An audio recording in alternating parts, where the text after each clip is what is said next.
All right. So we missed, Kayla and I missed a week.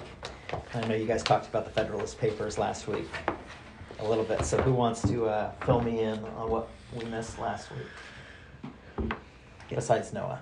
I can do so. All right. We were talking about the Federalist Papers and just kind of how the history of how those came about, and like what the people thought about them, and just kind of the controversy that what went between the people who wanted them and didn't want them. We looked on a few sites about those things and just kind of went over what they meant and what they were for and who agreed and disagreed with them.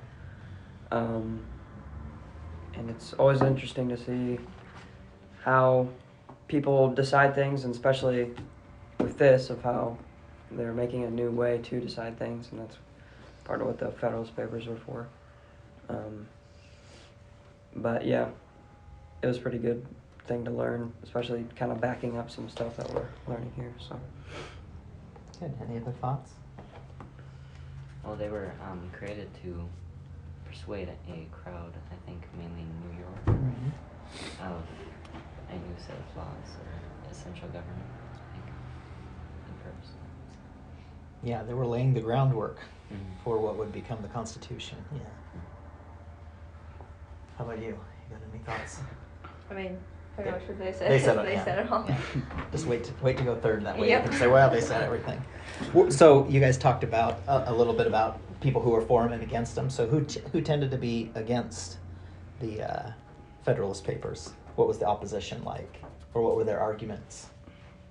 I think the people were pretty comfortable with the set of laws that they had at the time. So they weren't really like in favor of a new set of things to follow. But yeah, the Federalist Papers were quite a big idea back then. I can't really remember who had written them, but whoever it was trying to get to the point that they were going to benefit, maybe. Yeah. So Hamilton, John J. Madison, so future president, first Supreme Court justice, and Hamilton, who not only popularized the Disney Plus show and the Broadway show, but he was in charge, created the Treasury, actually. So pretty influential voices, majorly influential voices, yeah. And it was extremely divisive writing back then. It was revolutionary. Right. Hence we get the term the revolutionary time. But it was divisive, and you pointed out really well, because people were pretty comfortable with laws that had already been established. And again, keeping in mind the context of that time period, there was already a lot of stuff that was going on and things that were changing. And so people were beginning to be a little bit resistant to all of the wholesale changes. In fact, New York was the most divisive place during the Revolutionary War, because you had the Tories who sided still with England, and then obviously those who kind of tried to cast off the yoke of the burden of Great Britain and rebelled against that idea. And so yeah, New York was a hotbed of divisiveness. There was pretty polarized opinions on the Federalist Papers, establishing a new government, and all of that sort of thing. And so as we continue, and we're going to go through some more of the amendments over the next few weeks, and then we'll get to, I'll give you a more solid date today after I talk to Noah specifically about when the essays will be due and when we can present. But what we're really talking about here, Constitution, is culture building, culture shaping. And how do you build a culture? How do you shape a culture? What do you put in place to establish a culture? And so I think it's important for us to reflect upon this, certainly not just from a historical standpoint, but to consider what it is that is going on in the midst of our people, because this is exactly what we're talking about, is it not?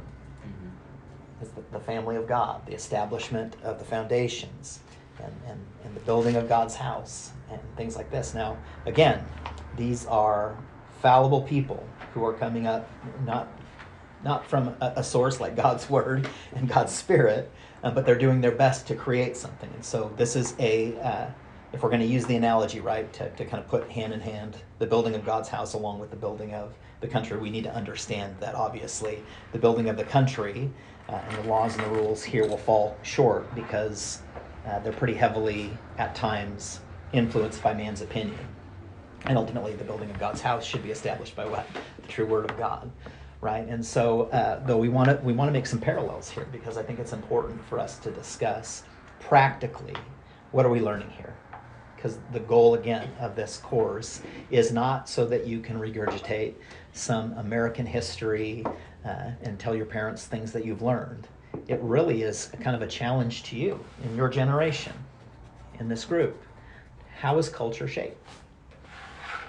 So let me ask you this before we get jumping into this. Looking at our people, right, and the movement of God, how are you as a generation, how are you guys investing in the shaping and the culture of God? And so before we answer that though, what is culture? What defines culture? Way of living. Way of living. So what does that mean specifically? Because that's a pretty broad term, right? And that's true. That ultimately is the very heart, because you can say it's about what you think and it's what you feel and it's what you believe, but those are irrelevant if you're not living it. Mm-hmm. So absolutely right. So let's kind of pin that down a little bit more. What does that look like tangibly? Well, way of living goes down to everything that you do in life, so it would go down to everyday life and the way you think and the way you interact with others, the way you even clothe. It's the culture can be carried in a lot of different ways because culture finds itself in even the littlest things, but it's just it's in every aspect of life, and mostly that helps with the way you think and perceive life, and it's a big part of how you interact with other people and how you share your culture or if they share your same culture. But yeah. Yeah, good. I mean, yeah, you hit it on the head. It's language, it's speech. Speech is extremely vital to a culture, right? You look at any culture, it'll be defined by the patterns of their speech. What do they talk about? How do they say words, right? And it's a common understanding. And so even in this conversation where we're trying to define culture, well, there's many different cultures that will define that differently. And so the language that is shared amongst a people is really critical to the culture, right? We see this ultimately in the framers being very intentional about the words that they're using, right? We talked about this, we the people, in order to form a more perfect union. That was a profound comment throughout all of human history. Why? Because for the first really the first time in government systems, the emphasis was not on monarchies, royalty, those who had wealth, and then everyone else. It was about everyone collectively. And to this point, what's really important for us to understand was when they're writing this and when they're talking in the Federalist Papers, it was just an idea. It had not been realized yet. And so to your point, Elijah is a good one.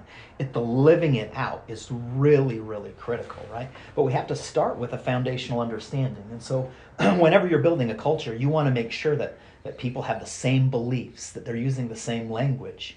And so when we use words, and somebody doesn't quite get what that word means, or they're talking about something that's not quite right? There's correction that needs to be brought, not because somebody's wrong or bad, but because you want to bring them into a full understanding of the culture. The ideal of Americanism, as we discussed from a constitutional perspective, had to start, and it did with the Federalist Papers, beginning to help people to have a common language, a common understanding of what was really trying to be achieved. So we talk about language and belief structures, right? And again, Elijah, you said it really well, right? Relationship is really key. Because we can all understand the same things, we can all be talking about the same things, and yet if we fail to relate one to another, then are we building a culture? Well, no, we have self-contained cultures, right? And that does not include we the people. If it's I'm gonna believe what I believe, I'm gonna think what I'm gonna think, and I'm not gonna relate to anyone else except through my own lens, we're not building a culture, are we? We're falling back to the same errors that many other political systems had used before, which was really ultimately about, one singular voice or one singular power that mandated, right? And so when we understand that from a human perspective, why does that fail? Because humans are fallible. We make mistakes, right? And so as we understand kind of this discussion, I want to not just have this conversation where we're talking about Constitution, but kind of challenge the way that you guys are perceiving things and applying it. So using your, Elijah, your analogy, right? If I am to look at your guys' life, and again, I want you to think in terms of not our community as a whole, but as your generation, right? And so in a lot of ways, you guys are kind of the second generation of this following the Lord and establishment of the Lord, right? Because there's your parents who are kind of the first generation of it, and now you guys are like on the cusp of moving into, right? Adulthood, responsibility, right? Noah's right on that kind of forerunner of that, right? Where he's moving away from some of the teenage years and into maturity and adulthood, which we should all be doing, right? No matter what age. But when we talk about the culture that you guys have, enlighten me as an outsider looking in. What defines your culture as the people of God? What would I, as an outsider looking in, what would I see, or how would I define your culture building? A people set apart. Okay, and what is that evidenced by amongst you guys, amongst your lives, your relate? Because Elijah made the point, right? It's about what we believe, and it's how we live, and it's how we relate. So, in what ways are your beliefs and your lives and your relationships evidence of that reality? What do you mean by that? Like how do you guys interact? How do you, like, if I saw someone, like if I was an outsider, I saw them, I'd be like, oh, I really think that way because. Yeah, So let's maybe I'm overcomplicating it here. As a group, right? Teenage. I guess we can say the teenage generation, right? Collectively, you guys hang out. You do things. You talk. And I would assume. I could assume a lot of things about that, but I'm not involved in those relationships, right? I'm not like sitting in the midst of them and observing them.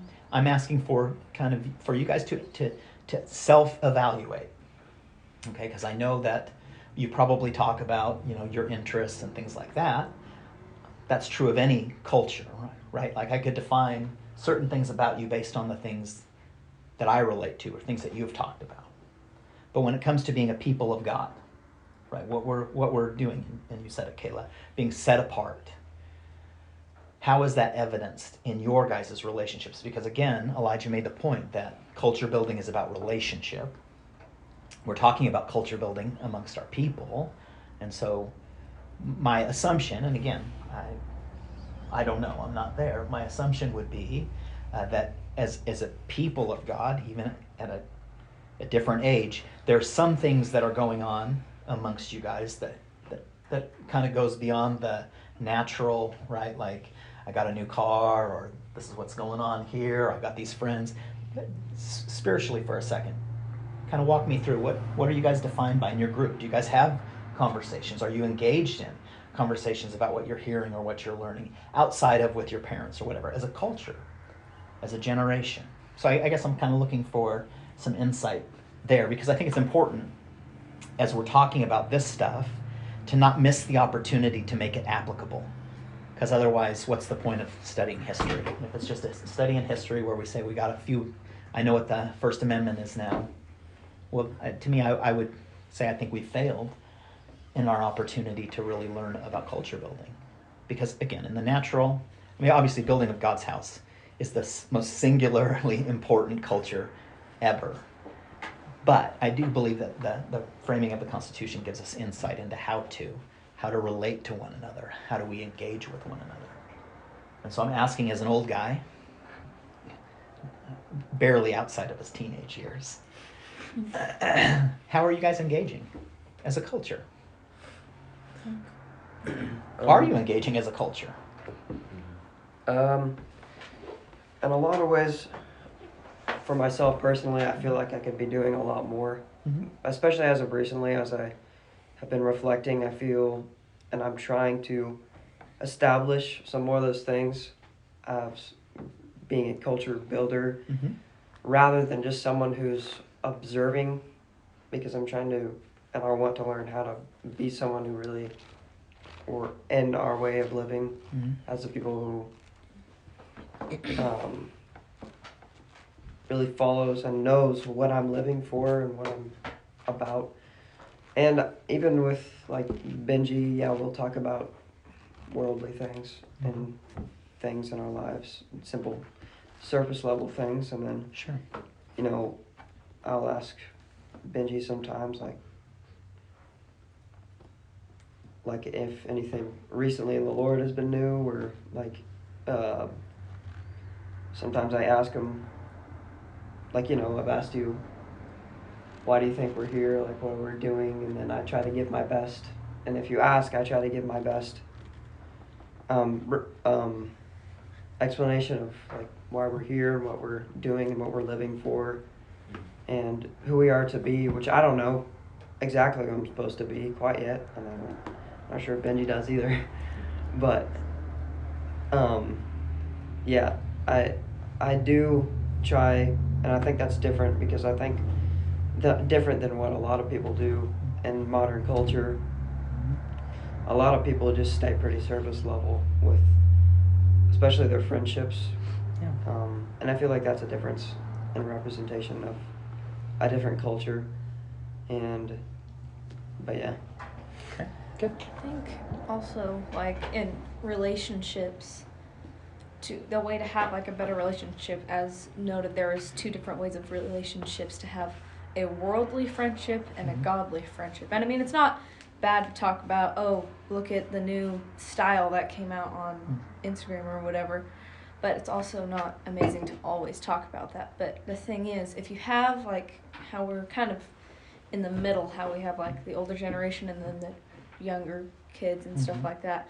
The thing is, I'm going to use an example in my life, but I feel like someone that really encourages me, do you think is Miss Cheryl? How she always is like, she always compliments me and like encourages me, and I feel like I was talking about this with my parents, how it's like a fountain, kind of like how she pours into me, so I will be encouraged to pour into others. Like, let's say with Isabella, how she likes sign language and stuff, how you would encourage her, so then she can do the same for Camden, and Camden could do the same for whoever else comes next time. It's not like it has to be, you have to encourage someone younger than you. You do the same thing with someone, with an adult, or with someone's younger than you. It doesn't really matter. But if it's a never-ending cycle of pouring into each other, it's like no one's ever empty and no one's ever too full, because you're just always pouring into someone else. Okay. Other thoughts? Yeah, I think definitely coming from a worldly perspective, you can definitely see a difference in a godly person, because it's just so, you can just see by the way that they're carrying themselves, and just, you know, setting a better example, and just kind of, like, they can tell that it's not the way that they're living, it's almost like just completely foreign, and it just, I've always been able to tell, like, right away, like, if God has been in someone's life, and like, if he's been, you know, it's evident, like, you can see that in them, and I think it's really just like, it comes down to the littlest things almost, and just daily things, or like the things that you put inside your brain, or the things that you maybe encounter or set yourself to do, or I think it's the environment that you put yourself in, and the people, and the I don't know how to say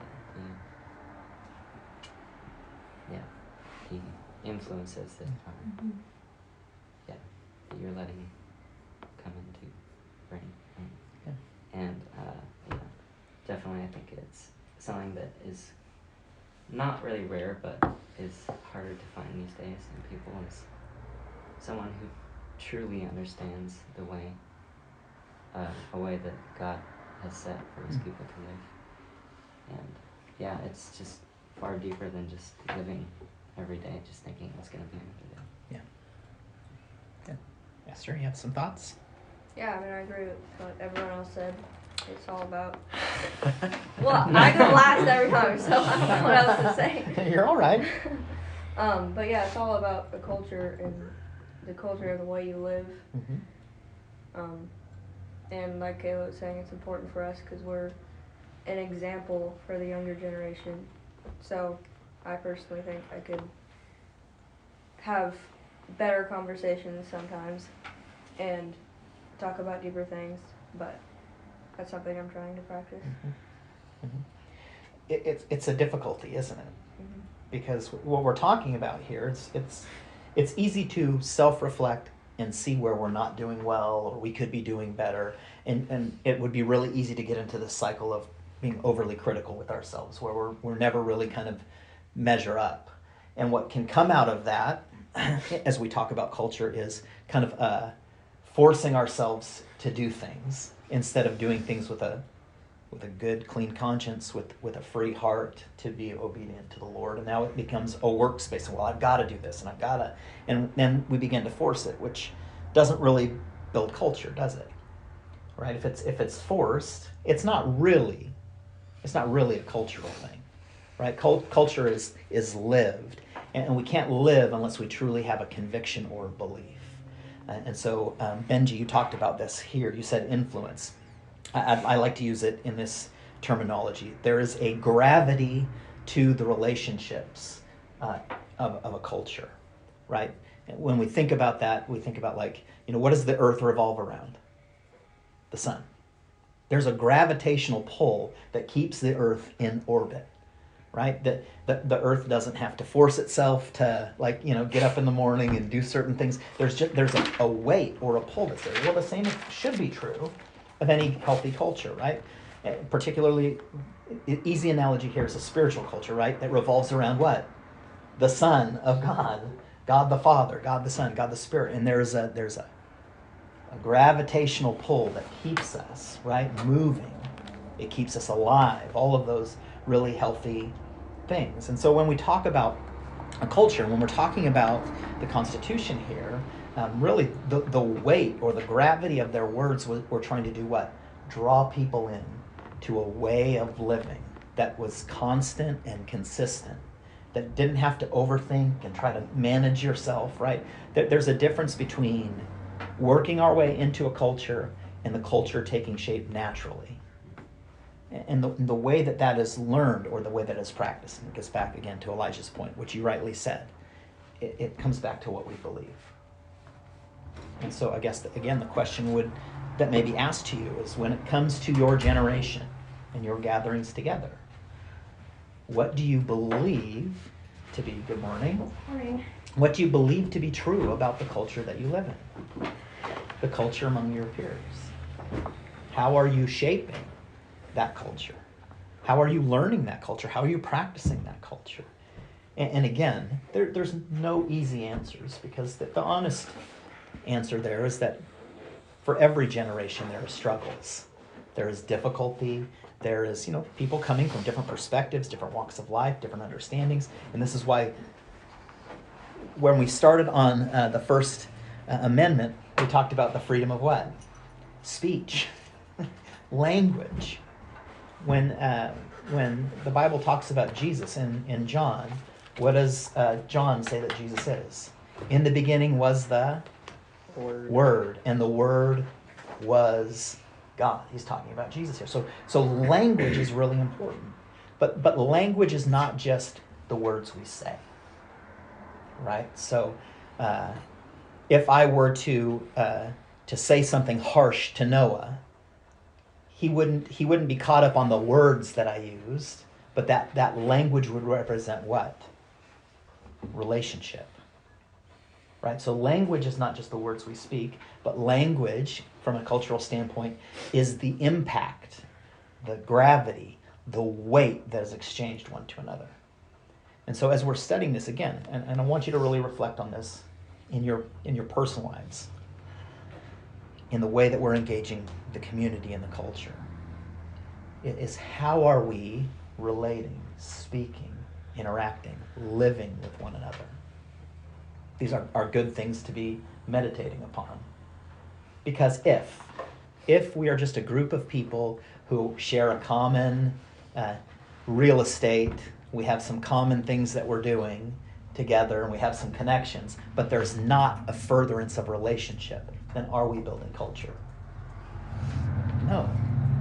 The world has that. Well, we're building the wrong culture, I guess would be a better way of saying it. We're not really building the Lord's culture, right? Because that's what the world does. Now here again, using this as an example, we have at the outset of it, right? We the people. So thinking in terms of that, we the people. A community. How are you, in your generation, forming a more perfect union? Because I heard one way that you talked about that was like pouring into the younger kids, which is really important, vital, absolutely. But you have just as much a role to play with the first generation, right? It's not as if there's the adults and then you guys are just there to exist solely for the purpose of pouring into those younger than you, right? There's relationships that take place at all levels. And there's a voice that has to occur within your generation, not just for the benefit of those coming after you, but for who? Those who went before. The framers would have understood this because their goal was not just to shape a culture so that they could pass it on, but it was to shape a culture in which all generations are represented, right? Again, we the people is not just the people who are the same age as me, the first generation. When they say we the people, they are imagining people 200 years from them. That's a different way of thinking as far as culture goes. So in your sphere, right, in your generation, how are you guys? And you can take this as individually, you can reflect upon this just as an observer of all of the group, but how are you guys working out relationally in living it out, this idea of creating a more perfect union? Do you tend to do the same things, talk to the same people? Do you press yourself to get out of the comfort zones and engage other people? How do you engage with the world around you and the pressures that are around you? It's not a rhetorical question. I feel like I tend to do more with what I'm comfortable with and be with people I'm more comfortable with. But I think it is a good thing to go out of your comfort zone and be with people that you're not used to and relate to them in a way that you would with people that you are used to build more relationship. So what keeps you in comfort zone? I don't know, actually. Yeah. Does anyone else relate to that? Yeah, definitely. That's why it's called the comfort zone, right? But imagine again, Hamilton, Jay, Madison here. I'd imagine they had their own comfort zone. One of the reasons they wrote it under the name Publius was because they were uncomfortable sharing their own names at first because there was real danger. And maybe sometimes we perceive that there's real danger in trying to relate to people that we're unsure of. That can be a cultural thing too, that we're taught to be ambivalent or guarded, or maybe we say, that's my temperament, that's my personality. I'm not comfortable. What if people judge me? What if people don't like me? What if people think this or think that?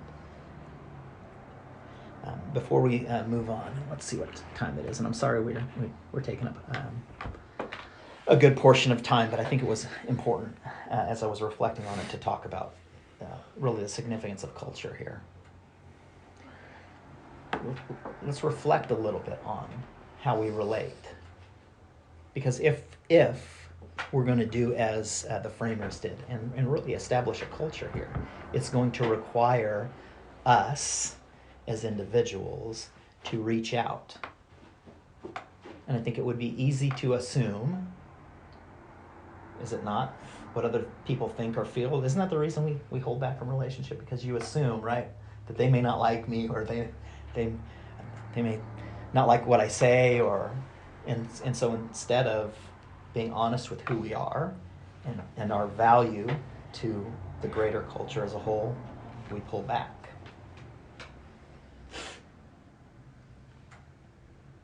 It's easy, is it not, to sit on the sidelines and to observe.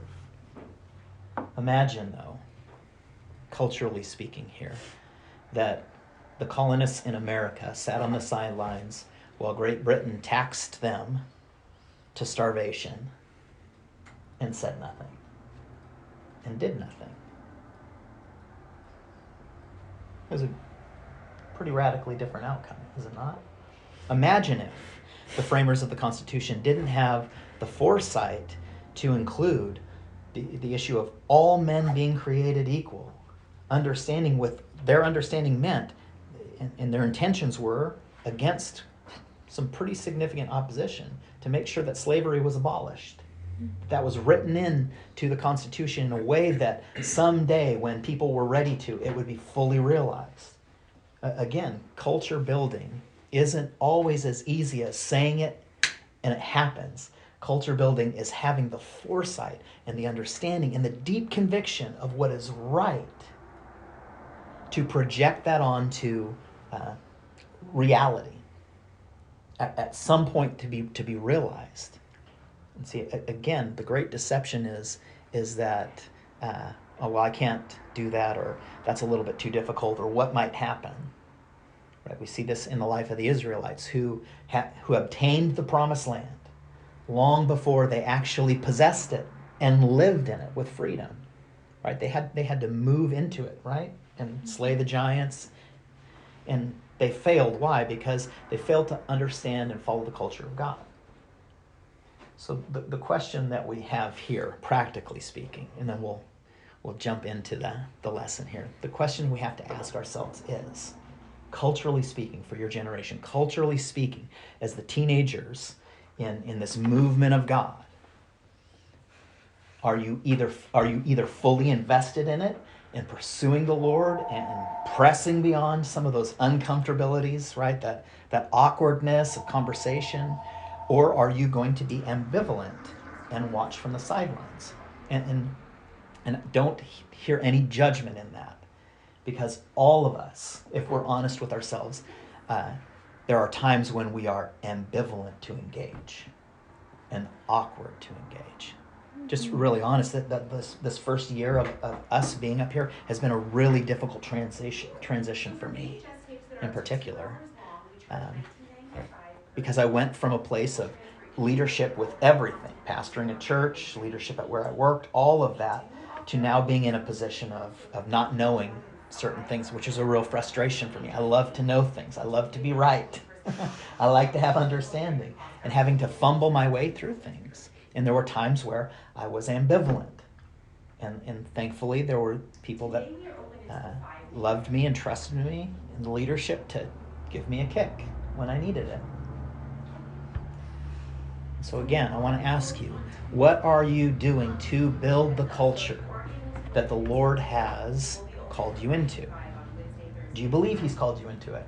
Number one, is that your firm belief that what you're doing as a people here is what God has called you to?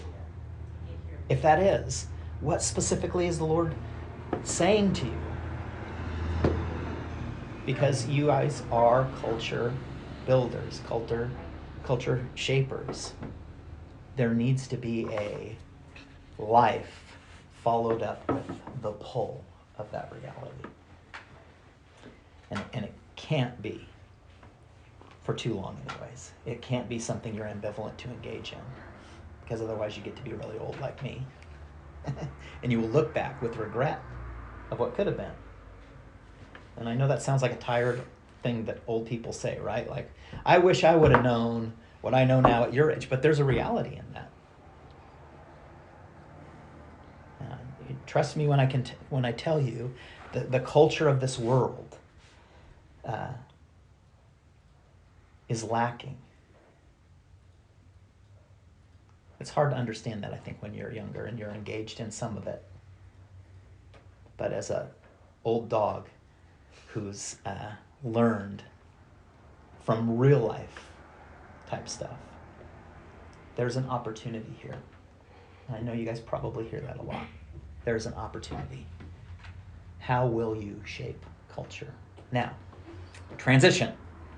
Back to the Federalist Papers, back to the amendments. This conversation that we had just now is exactly the conversations that they were having. They were having this conversation about what do we do to break away from this old culture, right? This established culture, this deeply entrenched idea of monarchy and rule by those who have wealth, to a culture that says, no. It's going to be a representative government of we the people. And the language that we want to use is that nothing is set, nothing is fixed too much, but there is a certain ebb and flow to it where we're constantly trying to become more unified one with another. And the great difficulty there is what? Is that we as human beings, do we tend to unify or do we tend to push away against each other? Right? Since the beginning of creation, Adam and Eve did what? They pulled away. They pulled away from the Lord.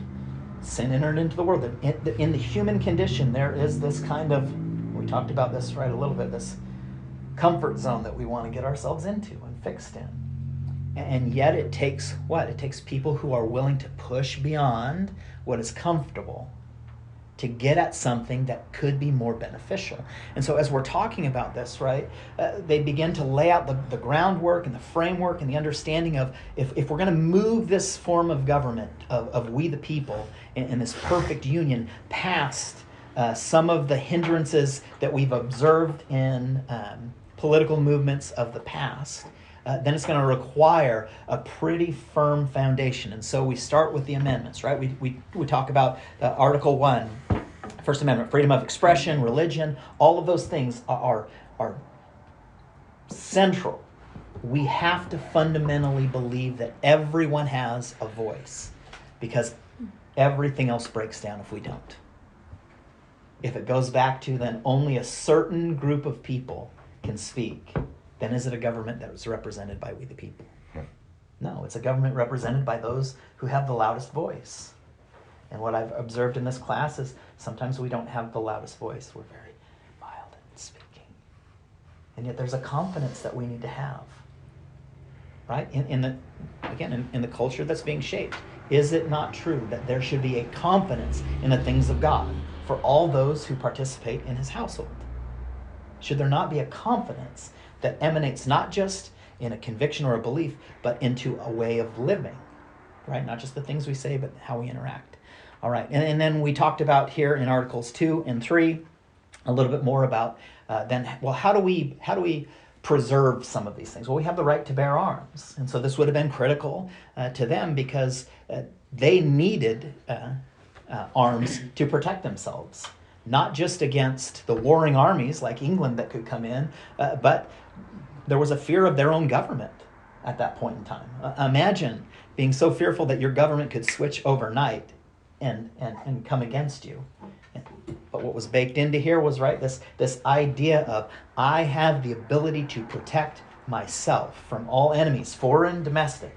I have, in my own realm, my own sphere, the ability to protect myself. And then let's move on to Article 4. It says this, talking about search and seizure. The right of the people to be secure in their persons, houses, papers, and effects against unreasonable searches and seizures shall not be violated, and no warrants shall issue, but upon probable cause, supported by oath or affirmation, and particularly describing the place to be searched and the persons or things to be seized. How does this article create a more perfect union? The right of the people to be secure in their persons. How does that kind of push forward this idea of a more perfect union? Because they can feel safe in their own house or government and feel like they can rely on other people, which I feel like kind of there's not really such thing as that now, since I guess some people just don't understand it, apparently. Yeah. To be secure. It's a fundamental right that you have to be secure. In what? In your person, in your own body. right? That somebody's not just going to swoop in and grab you and throw you in prison. Does anyone ever worry about that? No. Why do you not worry about that? Because you live in a country in which you have Article 4. I mean, unless you've done something wrong. Well, right. And someone But has that, a warrant for but that's a different thing, right? Mhm. But this is common in other places of the world where they can swoop in and grab you. Mhm. And see, we tend to not think in those terms. Why? Because we live in an extremely free nation. I mean, not perfect, right? Because again, we're trying to be more perfect. But we take that for granted, do we not? You never have to sit at the dinner table looking at the door wondering if the government is going to come in and yank you out of your house. And again, for the majority of the world, there's a real possibility. You don't have to look too far beyond our current events to see one nation being invaded by another nation. There's talks of, entire cities completely obliterated. Very real threat, right? When we talk about the Holocaust, a very real threat for the Jewish people of somebody just coming in and swooping in, right? Have you ever read books on the Holocaust where people like living in the walls for 2 years, huddled together with 30 other people, having to be quiet when people came around because if they heard you, right? And so culturally speaking, this is a freedom that we enjoy that we don't think about very often. Again, considering the culture of God, are there things that you enjoy as a son of God that you take for granted? And again, this is meant to be reflective, because we don't want to take those things for granted, right? When we think of the article here, this is kind of for us, can be a throwaway, right? The only way that somebody can come in and search and seize is they have to have a warrant. There's got to be something specific that they're looking for. And to Elijah's point, it's probably because you've broken the law, right? And so our negative behavior can lead to consequences, natural consequences, search and seizure. And this amendment really clearly states that.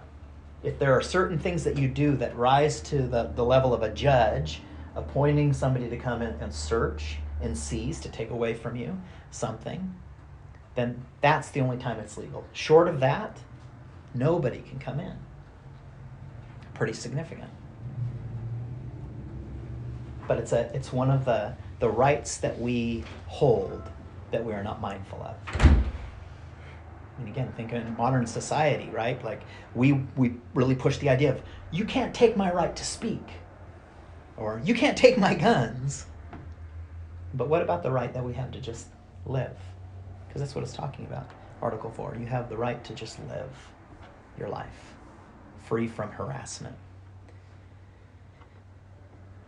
No person shall be held to answer for, that's Article 5, for a capital or otherwise infamous crime unless on a presentment or indictment of a grand jury, except in cases arising in the land or naval forces or in the militia, when in actual service in time of war or public danger, nor shall any person be subject for the same offense to be twice put in jeopardy of life or limb, nor shall be compelled, if any crime case, to a witness against himself, nor be deprived of life, liberty, or property without due process of the law, nor shall private property be taken for public use without just compensation. And so, again, there's this protection.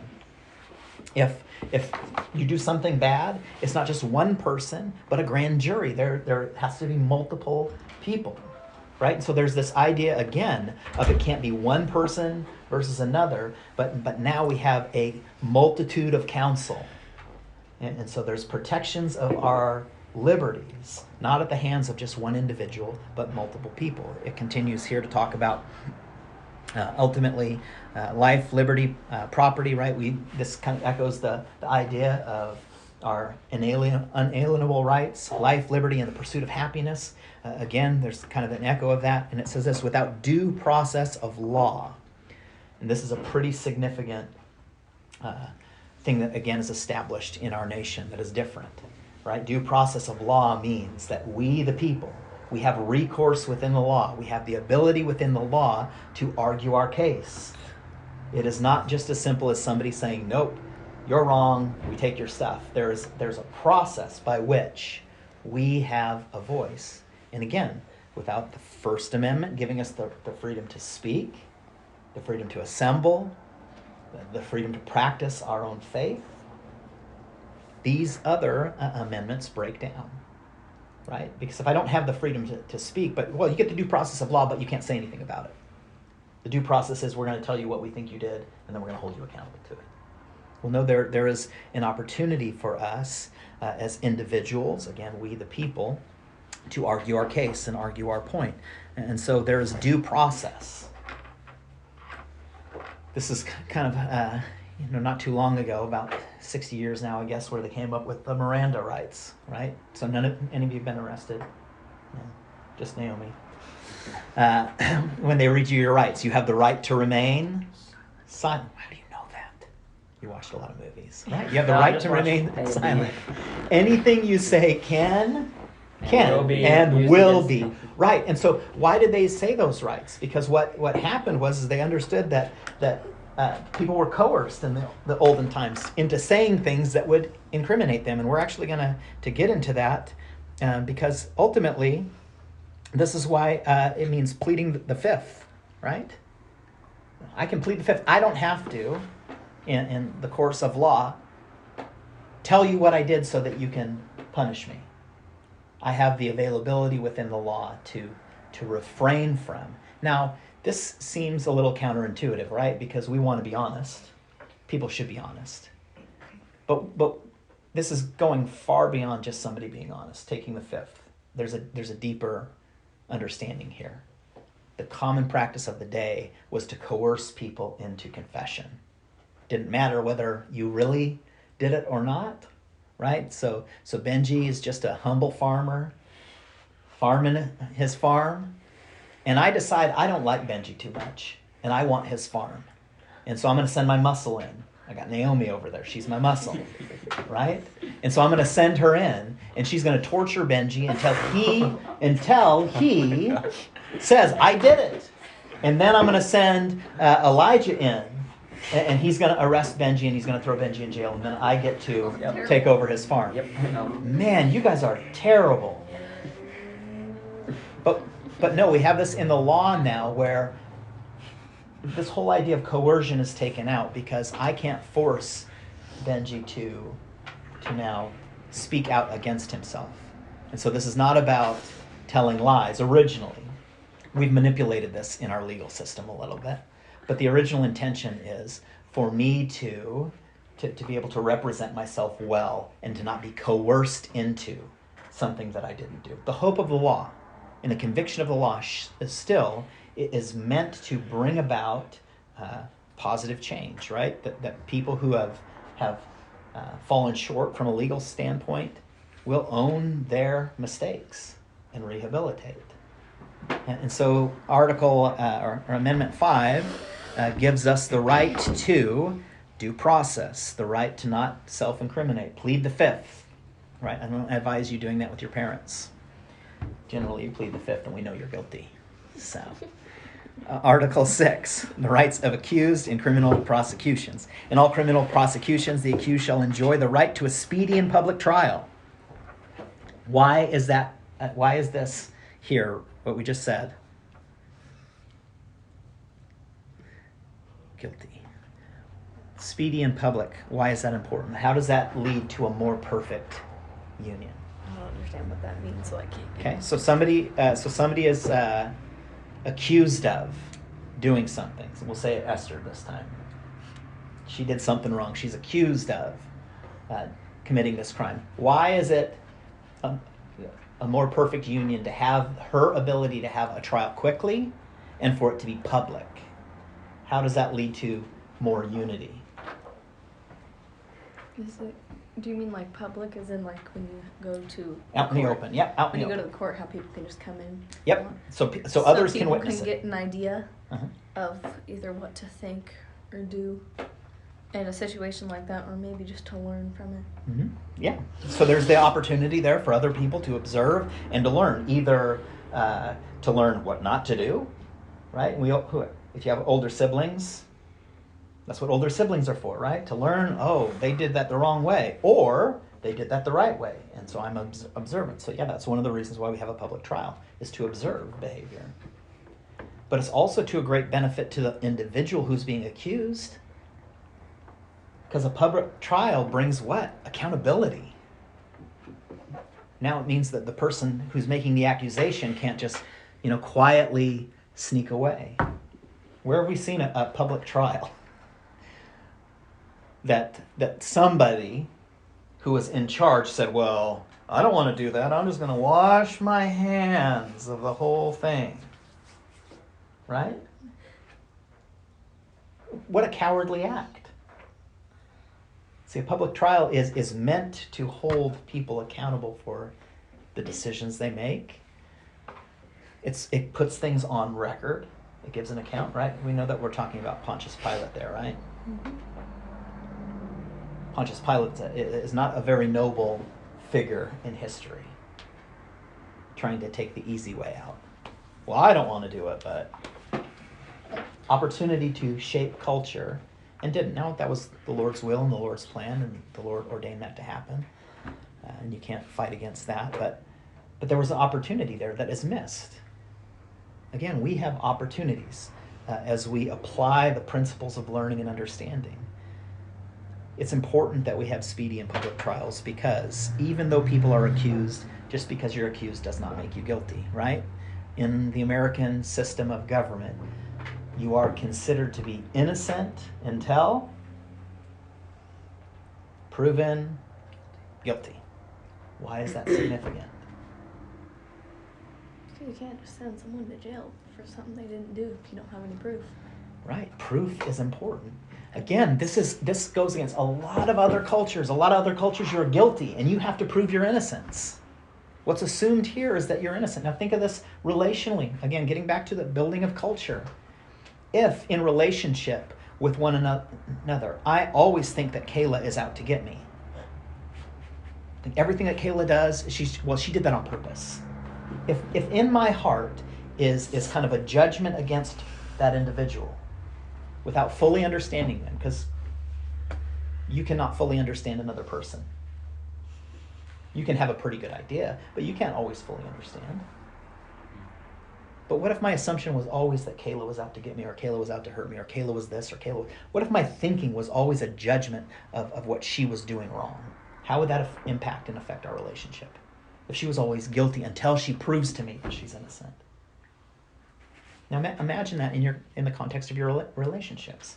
How many of you would prefer that other people hold you guilty until you prove your innocence? Or how many of you would prefer to be considered innocent until you're proven guilty? Which would you like? Guilty until proven innocent? Anybody? How many of you would prefer the other way? Now think of this relationally for a second. How many times do you individually think of the other person guilty first? And it could be because you're upset, or you're offended, you're hurt. I mean, any of the human emotions, right? We tend to naturally filter people, their thoughts, their feelings, their opinions through what? Not always the most gracious thing, but oftentimes the most critical. Is that not a fair assessment?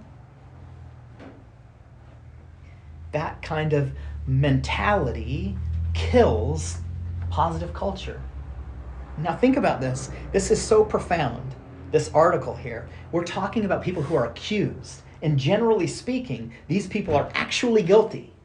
But what we're saying in our country, in our representative government, is that we're going to even take the people who we know are guilty, and we're going to assume that they're innocent first. To the point where the law literally could have somebody like walk over, you shoot somebody, everyone watches it, and you are assumed to be innocent until what? Proven guilty. Now this is a profound thought, because what it does is it creates a culture around this idea that how we interact, relate to one another, should be through an assumption of innocence, an assumption of purity, an assumption of grace, an assumption of mercy. This is, by the way, constitutional. American culture. How much more so the culture of God's house do we assume the best of intentions in one another and not the worst? But how often do we, in our own humanity, in our own frailties and weakness, do we assume the worst? By the way, this is understanding this Amendment 6 is so critical. And again, one of those things we often just kind of skip over. We don't think in those terms. The way that you treat the least of these, from an American standpoint, this is criminal. The way that we treat those people, the way that we assume the intentions of those people will define the way we relate as a culture. It's easy for me to say, I like the people I like, and I just stay in my own bubble. But that does not create culture, it kills it. And so I think we're almost out of time here, but as we're kind of talking about winding down this idea of culture, what will kill culture faster than anything will be the slow encroachment of resentment and hurt and offense. It will be the way that we marginalize, ostracize, and push out. And my challenge to you, and again, I don't have any context other than to just observe cultures as a whole to tell you, in your generation, how are you engaging with everyone in your group? How are you encouraging and uplifting everyone in your group? Not merely by having relationships that are superficial. Those are okay, right? Talking about these cool new kicks I got. It's perfectly good conversation. But if there's not something that pulls you, that you gravitate towards, that is more central, then what culture are you building? The options are really clear, biblically speaking, right? Jesus said there's two cultures. What does it profit a man if he gains the whole world, yet forfeits his soul? You see, there's the worldly culture that is built, or there's the culture where your soul is submitted to the Spirit of God and moving. So how, using, again, Amendment 6, how are you practically living this out? Are your relationships pretty superficial? Or is there a depth? Is there conversations that are pulling you into, not just amongst yourself, but with, again, an encouragement, with the adults in your midst? Are you engaging? And I think this is what the leaders of our group are talking about, Emmanuel and Tim, right? Are discussing, like, how do we engage? Are you engaged with people outside of your parents? For your generation, are you engaging with Noah as somebody to be sought out for his wisdom and his understanding? As again, the linchpin between two generations. Elaine, in that same vein. Are you seeking out people that, again, are not your parents? To have more weighty, right? Gravitational conversations about, the things of God's house. How do you build a culture? Well, you've got to live it, right? And how do we live in a culture of God if we stay stuck in the same levels of comfort, talking to the same people we always talk about, having the same conversations we always have? And this is a fearful conversation. And I don't say this lightly. When we reflect upon American history, constitutional history, it required someone to step forward. It required a group of people to push beyond the limitations of their own culture to try to obtain something far greater.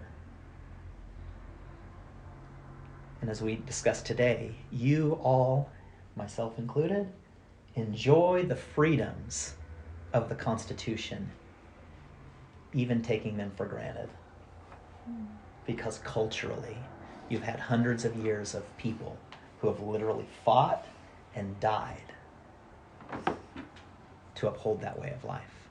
How much more so the things of our Father should we pursue?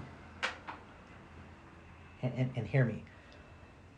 I'm speaking to myself as I share this with you. This is not to be taken lightly. There's a great opportunity, and it's not said from anything but a heart of love too. So don't get me wrong. I'm not like observing and manipulating and playing, three-dimensional chess. This is really a conviction of my heart. What is the point of shaping and living in a culture if it is something that we're just merely going through the motions for? And sometimes it's just being honest with ourselves and saying, I'm not there yet, and that's okay. At least own where you're at in the process. Because ultimately, we, the people of God, are following this movement of God. Why? In order to create, to confirm, to establish a more perfect union. First with the Father, and then with one another. Jesus said the greatest commandment was this: to love the Lord your God with all your heart, mind, soul, and strength. And the second like it is to love your neighbor as yourself. If that is not the language of creating a more perfect union, I don't know what is. So this week, the homework. Reflective homework, right? We have a pretty significant thing going on in our midst, correct? And we'll be gathering, I think, tomorrow, right? Out at our property on the Manitou, and we're celebrating, ultimately, communion one with another, right? Which is the great grand word for a more perfect union together. So that your homework is, I want you to reflect, personally reflect on your interaction as far as it pertains to shaping culture and living culture amongst the people of God. And I just want you to take some time with the Lord and just ask the Lord to begin to instruct, empower, encourage you to move with His Spirit in those areas where He's convicted you of. And if you're super, super brave, maybe try to do one thing that takes you out of your comfort zone this week. Where you engage with someone, where you share with someone, where you ask somebody a question that maybe you don't normally. And look for the opportunity to learn culture and to reflect upon it. All right, that's it. That's what you get when I take 2 weeks off. I come back on fire. Thank you, guys. Thank you, Justin.